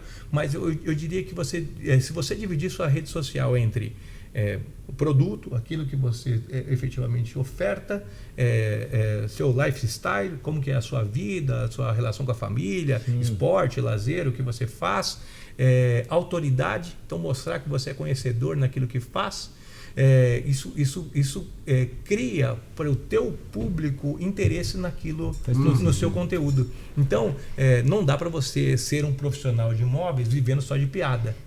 Tampouco você pode fazer da sua rede social um lugar do qual você faz panfletagem digital. Né? As pessoas não querem ficar vendo ali 2 e 3 dormitórios o tempo inteiro.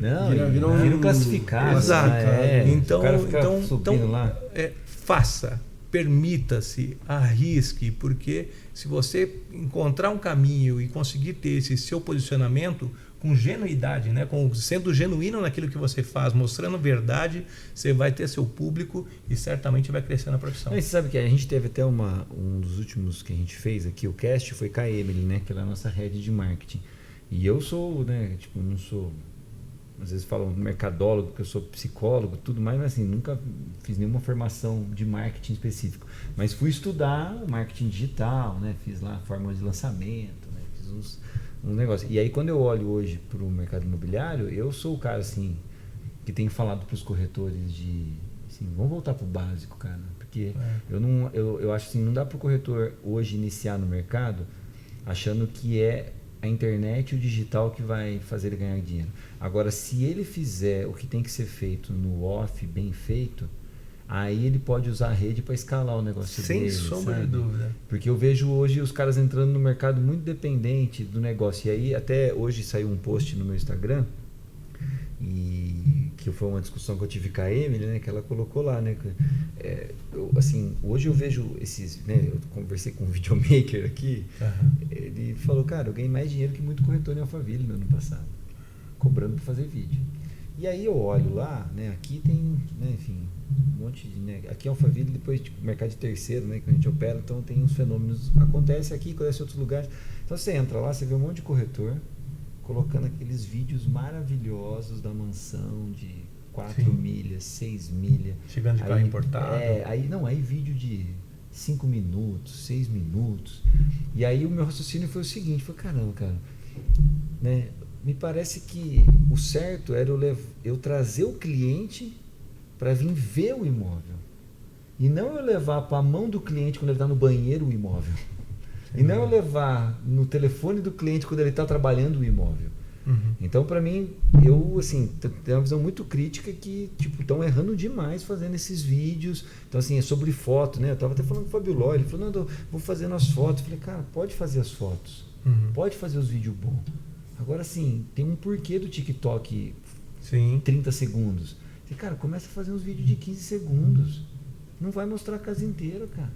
Mostra, fala e convida. Até porque o objetivo é o cara vir para visita. A curiosidade é um negócio que faz parte do negócio, né, cara? Então, você matar a curiosidade num vídeo lá, tipo, você não traz o cliente para você. E o fenômeno acontece, você conhece Augusto Braga, né? O fenômeno acontece que, né, tem pessoas como Augusto Braga que começaram a fazer esses vídeos e, cara, bombou lá a rede do cara. Hoje ele dá curso. Então eu vejo um monte de corretor que eu fico falando, cara, mas você quer dar curso no futuro? Você quer ganhar dinheiro com curso? Não, eu quero vender imóvel. Eu falei, então dá uma olhada direito, porque hoje o Augusto Braga dá curso. Aí ele fazia nesses vídeos, mas hoje ele dá curso. Mas sabe o que é um... Esse é o final, esse é o que ele está fazendo hoje. Então se você quer vender imóvel, dá uma olhada nos corretores que de fato estão vendendo imóvel todo mês. Assim. O que eles estão fazendo de verdade? E assim, fazer uma autoanálise de efetivamente o que você quer para você e o que você espera da profissão. O mercado imobiliário nos últimos anos, no pós-pandemia, trouxe protagonismo, trouxe visibilidade, mas trouxe também uma armadilha recente. Nas redes sociais, a gente vê cada vez mais profissionais ensinando o que não sabem e mostrando que não tem. Eu, no mercado imobiliário, a leitura que eu faço é como um executivo. Eu uso a rede social e uso o mercado para gerar negócios. Tenho cuidado de fazer vídeos elaborados e também tenho cuidado de... Eu cheguei aqui no escritório fazendo vídeo dizendo, pessoal, quais são temas importantes para a gente abordar. Uma das coisas que me aproximou dessas duas feras do mercado foi exatamente porque vocês estavam fazendo e seguem fazendo algo pioneiro, algo novo. E eu, mesmo tendo mais de 20 anos de mercado, me permito sempre entender o que está sendo feito e ver o que efetivamente faz sentido e que pode ser implantado. Então essa curiosidade em querer entender o que é novo é extremamente importante para que você não fique para trás. Mas nem tudo que você vê é para você. É importante que você saiba exatamente o que você espera e o que efetivamente combina com o teu perfil profissional. Senão você corre o risco de, alguns anos depois, estando na profissão, não se identificar com quem você é e tampouco com aquilo que você faz. Você falando das armadilhas, né? Tô apontando para o livro porque tem o primeiro modelo que ele mostra aqui é a geração de leads. E assim, quantos corretores a gente encontra, né, Paulo, na jornada aqui que a gente está trazendo? E aí o cara fala, mas você vai gerar lead para mim? 99%. Você vai me dar lead? Eu falo, cara, não vou te dar peixe, mas a gente vai te ensinar a pescar. Aí você utilizar a nossa ferramenta, você usar a metodologia e a ferramenta de tecnologia que a gente tem também, tipo, você vai gerar mais lead com um ROI que você nunca viu na história. Sim. Né? Por quê? Porque tem uma inteligência no negócio. E aí é muito isso, né? Eu tenho perguntado muito para os corretores, né? Eu falo, mas quando você virou corretor?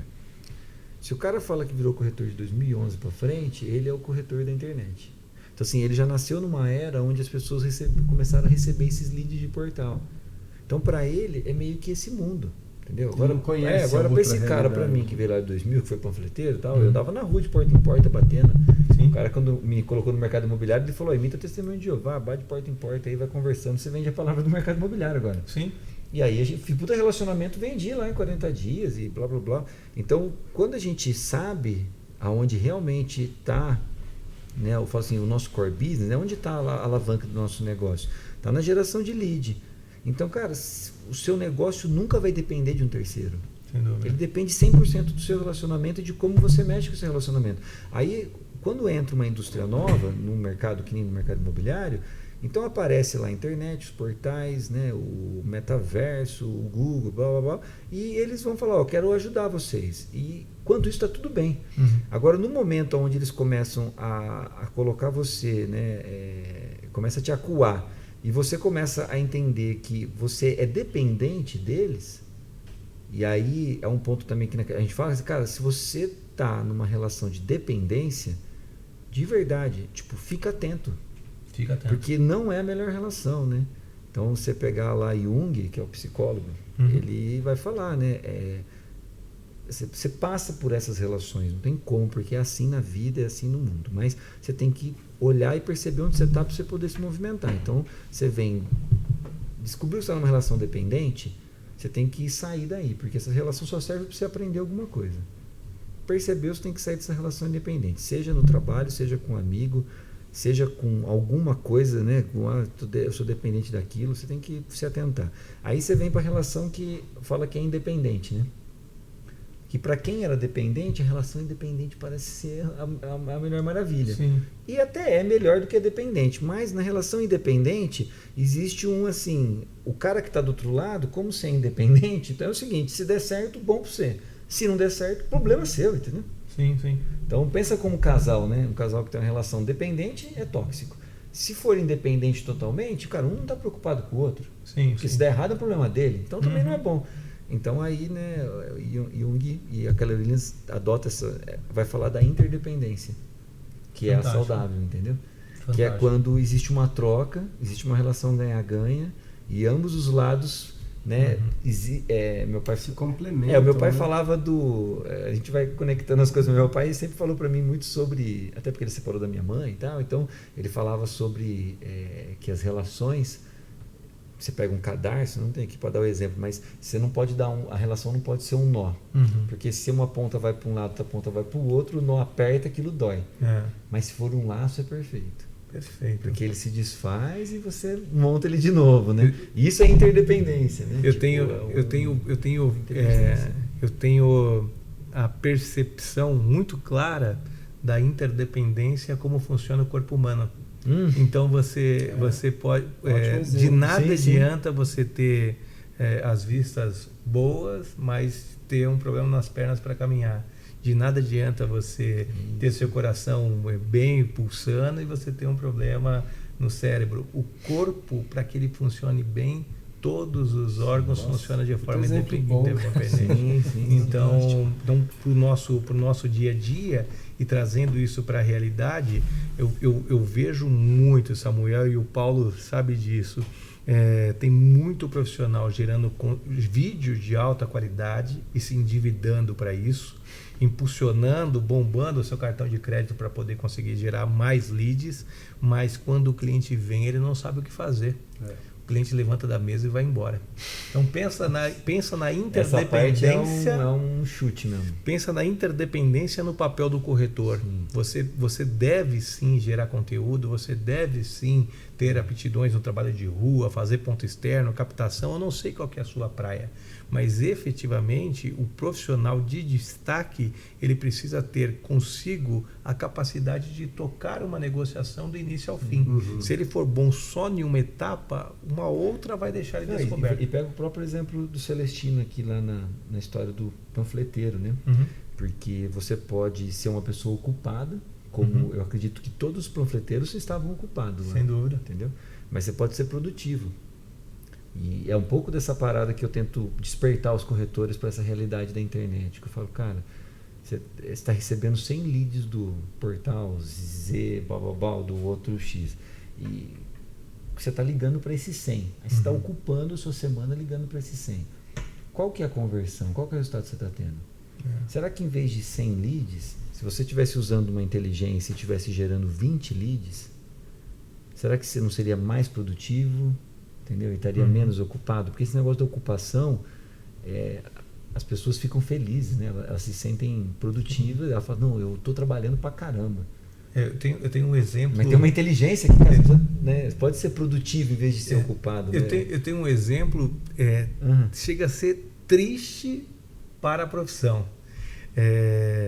Recentemente a gente fez um produto na Granja Viana. Tinha uma casa ali com ticket médio de 1,5 milhão. As comissões dariam em torno de 40 a 50 mil. E eu tinha um corretor que fazia um trabalho muito forte, bem posicionado nas redes sociais. Então o cara ia, fazia vídeo, gerava material, colocava recurso, gerava lead e as vendas não aconteciam. Até que um determinado dia ele estava no plantão, fazendo vídeo, e um amigo dele da faculdade entrou na casa, visitou com outro corretor, foi para a mesa, tudo no mesmo dia. Foi feito atendimento e o amigo dele da faculdade comprou o apartamento.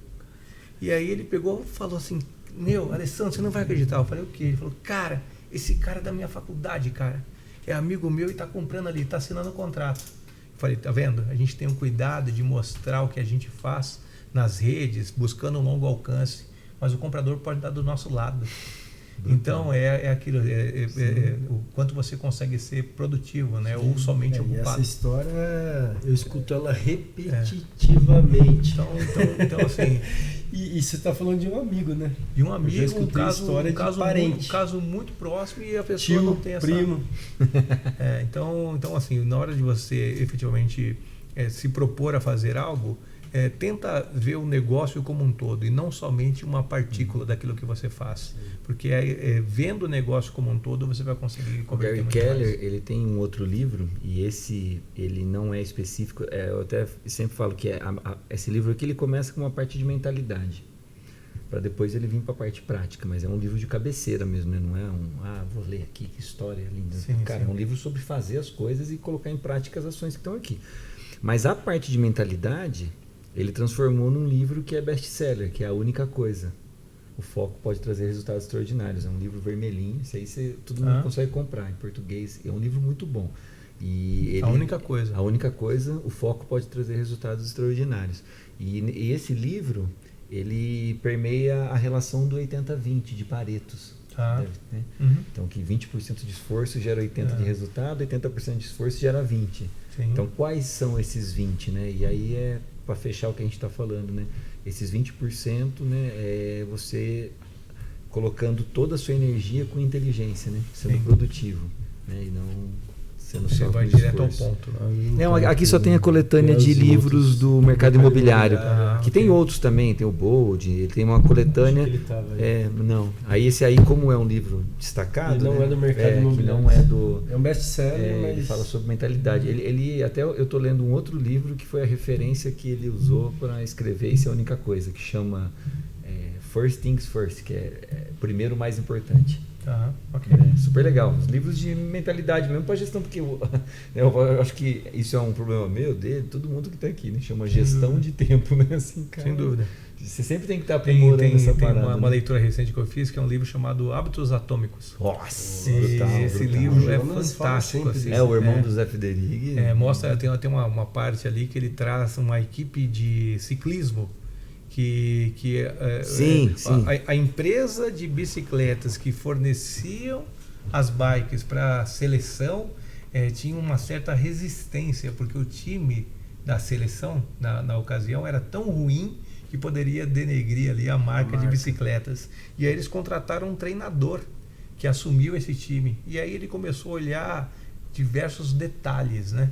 Desde a concepção da bike, a vestimenta do ciclista, a aerodinâmica do grupo, uma série de itens. E aí o time foi crescendo detalhe a detalhe, um pequeno percentual, e depois se tornou a equipe campeã de ciclismo por alguns anos. Então vai de conta com o que você disse, Samuel. A perfeição não é algo que você chega da noite para o dia, é algo que você realmente constrói, né? Quem trabalha na música, e você falou sobre a questão da música, o sucesso você faz da noite para o dia de uma carreira construída nos últimos 10, 15 anos. Mas é bem isso então mesmo. É algo que você pode trazer para si. Você vai gostar demais. Organizando seus hábitos, suas tomadas de decisões, a sua agenda. Começa com pequenas mudanças. Cara, a gente tem, eu acho que mais 30 minutos. A gente tem mais 5 minutinhos, você viu que o tempo voa. Eu falei demais. Sempre vai voar. Um bate-papo muito agradável. Mas eu queria perguntar uma outra coisa que está aqui, ó, que eu queria ouvir a sua opinião. Eu acho que é uma opinião interessante, aberta ao público. Porque, cara, você é um cara que tem uma experiência brutal no mercado primário, né? Sem dúvida. Então, foi ali que você começou, ali que você cresceu. Agora, eu vejo que você né? Você também tem uma visão do mercado de terceiro, né? Da revenda e tudo mais, né? E às vezes eu tento trazer isso para os corretores, não querendo migrar corretor do terceiro, até porque às vezes as pessoas falam, você quer tirar os corretores de lançamento, trazer cara. Na verdade, não. Eu quero só que o corretor entenda que o mercado de lançamento, na minha concepção, ele é a onda do mar, que quebra.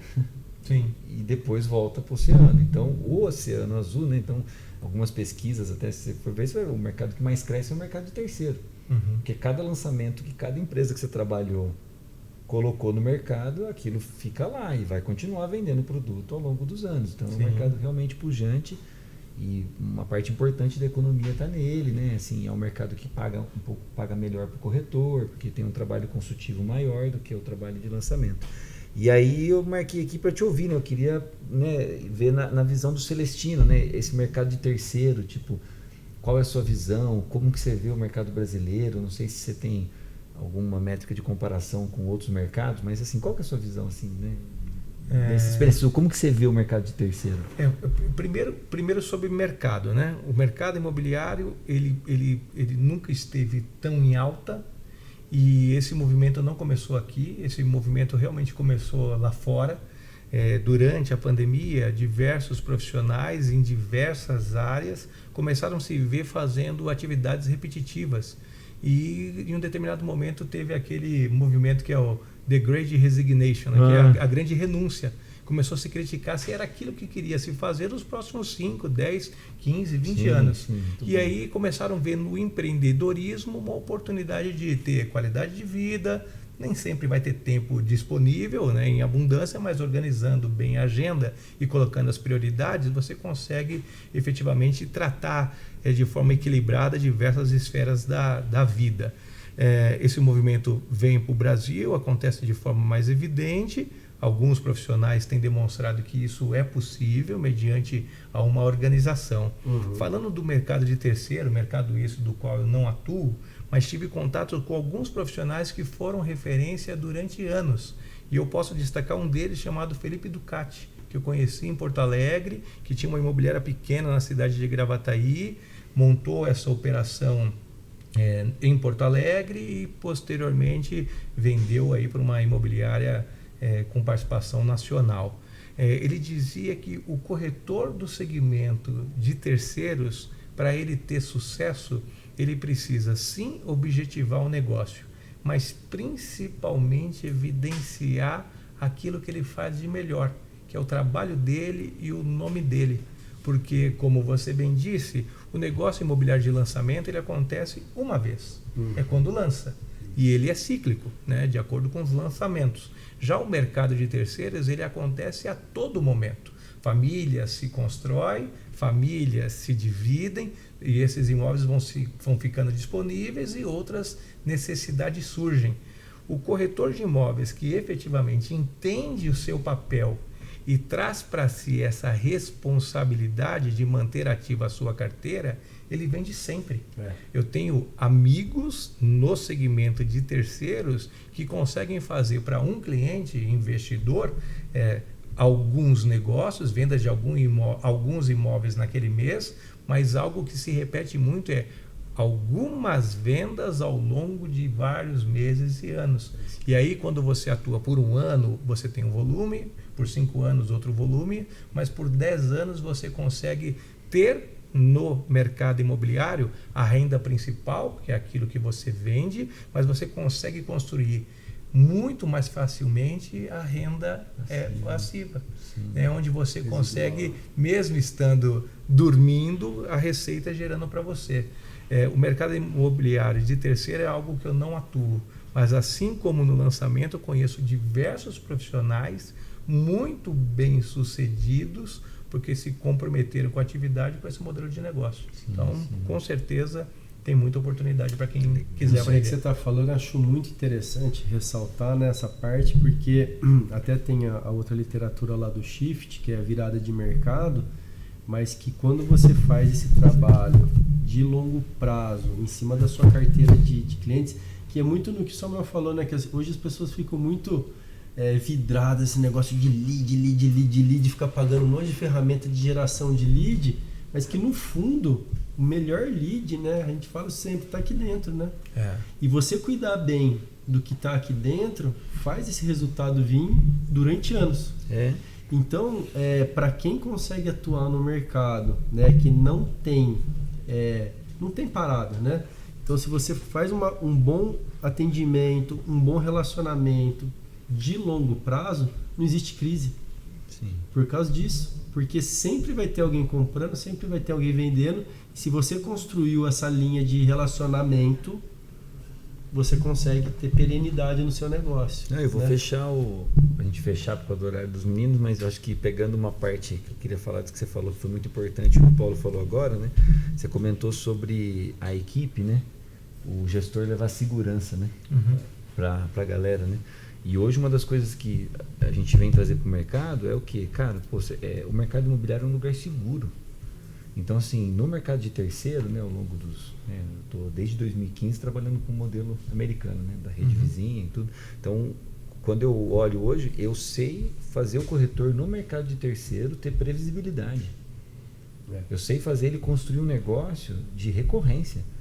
Que eu consigo falar para ele, se você alcançar isso aqui, você vai vender 2 imóveis por mês. Eu te dou a garantia. Fantástico. Porque ele vira uma house. Então não foge muito do primário. Só que o que acontece é que no mercado de terceiro as pessoas não estão oferecendo para o Celestino, dono de um imóvel, o mesmo trabalho que o Celestino está fazendo para a house do incorporador que tem um monte. Entendeu? Então quando o corretor começa a entender isso, aí a gente começa a trazer a dinâmica dos melhores mercados, que é o quê? A última explicação que a gente teve, ele foi para Vegas lá no negócio da Keller Williams, mas não sei se o papo veio de lá, mas acho que o Zé trouxe, ele falou, cara, o corretor patrão é o que trabalha para o vendedor, o empregado é o que trabalha para o comprador, e assim que e tá tudo bem se você quiser ser o corretor empregado, mas você fica na mão do comprador que não é fiel, o comprador vai ser fiel ao melhor negócio. Agora quando você trabalha para o vendedor, esse vendedor, ele quer que alguém defenda o produto dele na praça, alguém entenda. E o vendedor, em sua maioria, ele tem a tomada de decisão e pouco tempo para poder se dedicar nisso. Exato. Quando ele encontra um profissional sério, responsável, que traga segurança para ele e principalmente demonstre profissionalismo naquilo que faz, ele tem a segurança de deixar isso nas mãos desse profissional e a partir de uma boa experiência ele vai fazer negócios com esse corretor, Sim. através desse corretor, sempre. Não, e aí a gente vai para o raciocínio seu é muito bom porque vai complementar. E aí a gente fecha, eu fecho mostrando o celular. A gente estava falando de internet. Por quê? O que o Paulo falou e o que você falou agora. Porque qual que é o detalhe hoje do atendimento do vendedor? Então assim, cara, para ser legal eu vou falar 80%. 80% dos corretores hoje, quando capta um imóvel do Celestino que quer vender a casa dele, entendeu? Ele pega o imóvel do Celestino não para vender, mas para cadastrar no site dele, para ver se vem um lead. E ele não está com responsabilidade de se esse lead vir vender a sua casa. Ele quer pegar o lead. Entendeu? Então, começa com o seguinte, não existe comprometimento de corretores com o vendedor. Sim. 80% do mercado está cadastrando. E esse é um primeiro ponto. O segundo ponto que eu mostrei o celular é por causa do que o Paulo falou. E você falou bem, renda passiva. Então, assim, muito corretor fala, não, eu tenho uma carteira de clientes. Eu converso com o corretor todo dia, ajudando os time leaders nossos a recrutar. E eu já estou fazendo essa pergunta. Falam, cara, você tem uma carteira de clientes, por 6 anos. E onde estão os seus clientes? Tá tudo no meu celular. Falei, então você não tem carteira de clientes. Falei, você tem um monte de contato aí salvo, mas isso não é carteira de cliente. Carteira de cliente é um CRM. Então, assim, o CRM no mercado imobiliário, o corretor entende que CRM é um lugar para cadastrar produto. Sim. Mas não é. O CRM é um lugar para cadastrar cliente. Então, se você começa a entender, e na nossa, né, na geração de lead aí, a tecnologia faz isso. Então, cara, você cadastra, né, que é isso. Eu tenho 3 mil corretores aqui, legal. O celular ele não tem jornada de compra. Põe esses 3 mil corretores no CRM.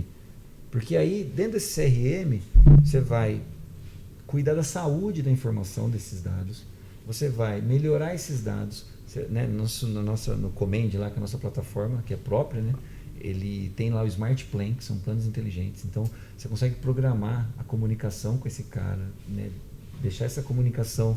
Classificar, o cara, você vai ter o cara gosta de música, gosta de skate, gosta de tal, então vou mostrar isso aqui para ele. A ferramenta te lembra para você ligar para ele, né? Você viu os e-mails, tarefas, curtiu. Então assim, aí realmente, depois de um ano, os seus 3 mil contatos dentro do CRM e você cuidando dele, esses 3 mil contatos podem virar uma carteira. E aí acontece o grande fenômeno que nos outros mercados acontece, que é o quê? A geração de lead orgânica.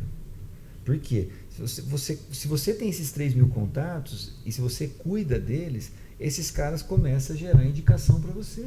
Sem dúvida. Se você oferta uma indicação premiada para esses caras começam a fazer parte do seu negócio. Eles começam a entender que, eu encaminho um nome lá para o Samuel, um cara que está no meu churrasco, e eu ganhei R$1.000. Aí eu indiquei 10 no ano, o Samuel pagou 5 condomínios meus. Então, assim, tem muitos recursos inteligentes, curva baixíssimo, porque você paga no sucesso, Sim. que o corretor não está usando. E ele está jogando uma grana na frente, desculpa voltar nesse ponto, em campanha, em portais, em blá, blá, blá, blá, blá, um monte de grana na frente que não garante resultado nenhum do lead. E tem uma inversão de valores. E através de uma metodologia prática e que já se mostrou eficaz, ele consegue organizar a agenda dele, trabalhar a trajetória do cliente e ter ali, eu não diria nem clientes, né? Eu diria que quando você consegue ter uma carteira ativa, o que você passa a ter é realmente uma carteira de relacionamento. Totalmente. E esse cliente que compra tem um ciclo de amizade, que vende tem um ciclo de amizade, e esse ciclo de amizade vai te gerar novos negócios também. E o corretor, cara, para fechar, você tem que ter o seu negócio na sua mão. Seu negócio não pode estar na mão dos outros. A Keller Williams, o corretor vai, eu vou trabalhar para a Keller Williams. Cara, você não vai trabalhar para a Keller Williams. A Keller Williams vai trabalhar para você. Seu negócio está na sua mão, cara. Keller Williams é o meio. Eu não quero esse negócio para mim. Esse negócio é seu. Eu quero ajudar você a fazer esse negócio ser rentável, produtivo e ter uma visão de médio e longo prazo, com o plano de carreira. Perfeito. Então, acho que é isso, né? Agradecer. Com certeza. Muito obrigado pela oportunidade. Tem outros, né? Muito obrigado. Quero te agradecer pela De verdade, aula, cara. cara. Assim, para minhas palavras de encerramento é o seguinte, né, cara? Assim, eu acho que hoje a gente teve uma aula aqui, né, sobre comportamento, atitude, né, como fazer um um negócio de sucesso, É um storytelling violento, cara. É assim, muito bonita a sua trajetória, parabéns. É uma satisfação enorme ter um cara como você do nosso lado aqui, porque é o que eu falo pro Samuel sempre, né, cara? Assim, o que esse mundo tá trazendo pra gente são as pessoas que a gente tá conseguindo se relacionar e que com certeza engrandece demais, né? É a questão das pessoas que a gente está se relacionando que faz a gente ser o que a gente é também, né? Então, sou muito grato por isso e obrigado por aceitar nosso convite. Quero agradecer mais uma vez a oportunidade, a vocês, é claro. Agradecer também a Deus por poder estar aqui. Sim, amém. E se eu puder deixar um recado para você que está assistindo esse vídeo agora, mantenha a sua identidade. Deus, no momento da criação, fez de você um indivíduo em meio a 8 bilhões de pessoas no mundo. Se Ele pensou em você como indivíduo, algo muito especial você tem. Faça esse autoconhecimento e, de verdade, coloque em prática. Através de atitude e persistência, você pode sim mudar de vida. Deu certo para mim, espero que dê certo para você. Forte abraço. Amém, irmão. Eu creio. Parabéns. Obrigado. É isso aí, ó. Mais um cast com você. Semana que vem estamos aqui de novo. Terça-feira, 6 horas da tarde.